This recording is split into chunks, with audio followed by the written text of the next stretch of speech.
വേനൽ മഴയിലും കൊടുങ്കാറ്റിലും കോതമംഗലത്ത് വ്യാപക നാശനഷ്ടം. നിരവധി വീടുകളും കൃഷിയിടങ്ങളും നശിച്ചു. പിണ്ടിമന പഞ്ചായത്തിലെ 8, 9 വാർഡുകളിൽ ആഞ്ഞടിച്ച കാറ്റിൽ വലിയ നാശനഷ്ടങ്ങളും ഉണ്ടായിട്ടുണ്ട്. അപ്രതീക്ഷിതമായാണ് കഴിഞ്ഞ ദിവസം എറണാകുളത്തിന്റെ വിവിധ ഭാഗങ്ങളിൽ കനത്ത മഴ ലഭിച്ചത്. മഴയ്ക്കൊപ്പം ശക്തമായ കാറ്റും വീശിയതോടെ കർഷകർക്ക് വേനൽ മഴ ദുരിതമായി മാറി. ആയക്കാട് വിഷ്ണു തമ്പാന്റെ വീടിന് തൊട്ടടുത്ത പറമ്പിൽ നിന്ന് കൂറ്റനാഞ്ഞിലി മരം കടപുഴകി വീണ് സോളാർ പാനലുകൾ, വാട്ടർ ടാങ്ക്, മേൽക്കൂര എന്നിവ നശിച്ചു. ഉണ്ടായിരുന്ന നാശനഷ്ടം എന്ന് പറഞ്ഞാൽ റൂഫ് മുഴുവനും കംപ്ലീറ്റ് ആയിട്ട് പോയി. സോളാർ ഏകദേശം ഒരു 5 ലക്ഷം രൂപയുടെ അടുത്ത് ചിലവ് വന്നേക്കുന്നുണ്ട്, അത് മുഴുവൻ പോയി. വാട്ടർ ടാങ്ക് മുഴുവനും പോയി.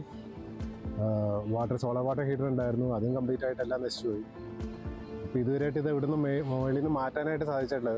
ആയക്കാട് പുല്ലാട്ട് സന്തോഷിന്റെ ഏക ഉപജീവന മാർഗമായ 25ഓളം ജാതിയും തെങ്ങ്, വാഴ തുടങ്ങിയവയും നശിച്ചു. പിണ്ടിമന പഞ്ചായത്തിന്റെ വിവിധയിടങ്ങളിലായി 15ഓളം വീടുകൾക്ക് കേടുപാടുകൾ സംഭവിച്ചിട്ടുണ്ട്. 15ഓളം വൈദ്യുതി പോസ്റ്റുകൾ നിലംപൊത്തി. ലക്ഷങ്ങളുടെ നാശനഷ്ടമാണ് പഞ്ചായത്തിൽ ഉണ്ടായിട്ടുള്ളത്. മുമ്പൊരിക്കലും സംഭവിക്കാത്ത രീതിയിലാണ് അതിശക്തമായ കാറ്റായിരുന്നു. ഒരുപാട് നാശനഷ്ടങ്ങൾ ഈ കോതമംഗലം താലൂക്കിൻ്റെ പല പ്രദേശങ്ങളിലും ഉണ്ടായിട്ടുണ്ടെങ്കിലും ഈ പിണ്ടിമന ഗ്രാമപഞ്ചായത്തിൻ്റെ 8, 9 വാർഡുകളിലാണ് ഏറ്റവും വലിയ നാശനഷ്ടം ഉണ്ടായിട്ടുള്ളത്. കുട്ടമ്പുഴ പഞ്ചായത്തിൽ 100 ഏക്കർ മുതൽ പൂയംകുട്ടി വരെയുള്ള പ്രദേശത്താണ് കാറ്റ് വലിയ നാശനഷ്ടമുണ്ടാക്കിയത്.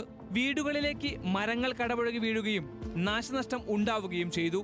10ഓളം വീടുകളാണ് ഇത്തരത്തിൽ ഭാഗികമായി തകർന്നത്.